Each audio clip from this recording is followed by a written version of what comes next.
Welcome to the Commander Crew, a Magic the Gathering Commander YouTube channel where we ask the question, who's your commander? We want to thank you for watching our videos. You can help support us by liking this video, subscribing to our channel, and hitting the bell notification icon. You can also go to thecommandercrew.com to check out our t-shirts, masks, pet hoodies, and other Commander Crew goodies. If you want to buy any of the cards seen in this video, be sure to click our TCG Player affiliate link in the show notes below. Lastly, you can help us out by heading to our official Patreon page and becoming a direct supporter of the channel. Now let's get to the video. Oh no. What is up, everybody? It is Chris and the Commander Crew coming at you with another episode of a quick take from Inistrad Midnight Hunt. On this episode, we have Saryth, the Vipers Fang. She is a 3/4 human warlock for 2 green, with the ability other tapped creatures you control have Deathtouch, other untapped creatures you control have Hexproof. You may pay 1 generic and tap her, untap another target creature or land you control.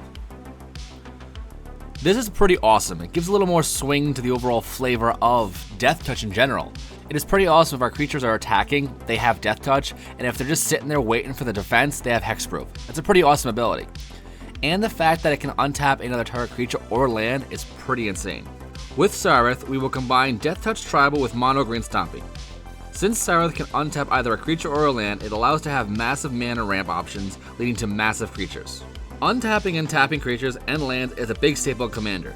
Allowing to have strong combo potential cards in the command zone will give us a great advantage to our overall plan.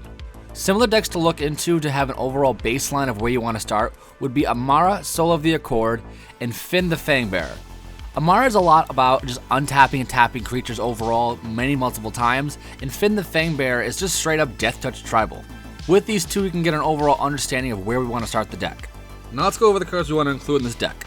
Since Saryth can untap lands, we can basically make one single land a massive overall ramp. Fertile Ground, 1 and a green to unchant land. Enchanted land is tapped for mana. Its controller adds an additional mana of 1 color. Overgrowth, 2 and a green. Whenever enchanted land is tapped for mana, its controller adds green to his or her mana pool. Utopia Sprawl, a single green. You may enter the battlefield and choose a color. When the enchanted forest is tapped for mana, its controller adds that additional color, so it taps for double green. Wild Growth, a single green. When it taps, add green to the mana pool. And Wolf Willow Haven, 1 and a green for when enchanted land is tapped for mana, its controller adds an additional green. But you have the option of paying 4 and a green to sacrifice it to adding 2/2 green wolf trigger token onto the battlefield. Good late game options. And you cannot forget the OG staple when you're playing awesome overall. We have Nykthos, Shrine to Nyx. Taps to add a generic mana to the pool, or tap 2 and tap it to choose a color.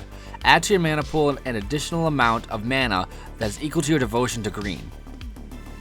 Now, since our deck is mono green, our devotion to green is going to be a huge amount, and being able to untap this can basically make us have an absurd amount of mana in a single turn. To help us with this package to draw, we have Beast Whisperer, a 2/3 elf druid for 2 green. Whenever you cast a creature spell, draw a card. Orin Frost Fang, a 2/6 snake for 3 green. Attacking creatures you control have Deathtouch, but whenever a creature you control deals combat damage to a player, you draw a card. And Toski, Bearer of Secrets, 1/1 squirrel for 3 and a green. It cannot be countered with Indestructible. Toski, Bearer of Secrets attacks each combat if able. Whenever a creature you control deals combat damage to a player, you draw a card.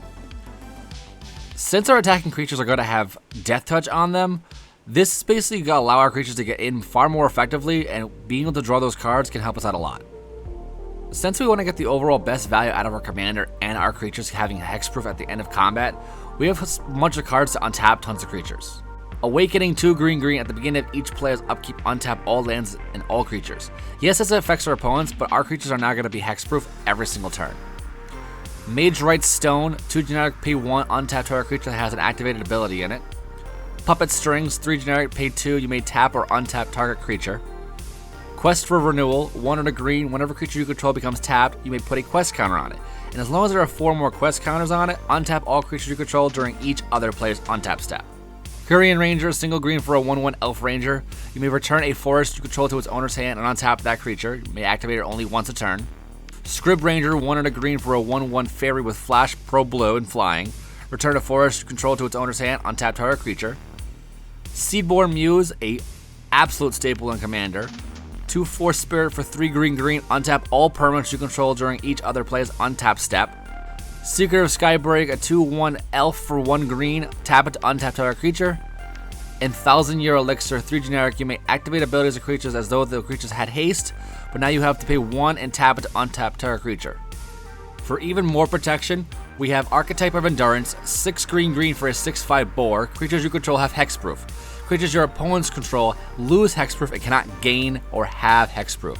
This is pretty awesome, so even if we were to tap our creatures, they're still going to remain having hexproof. Bellowing Tangleworm, a 4/4 worm for 3 green with Intimidate.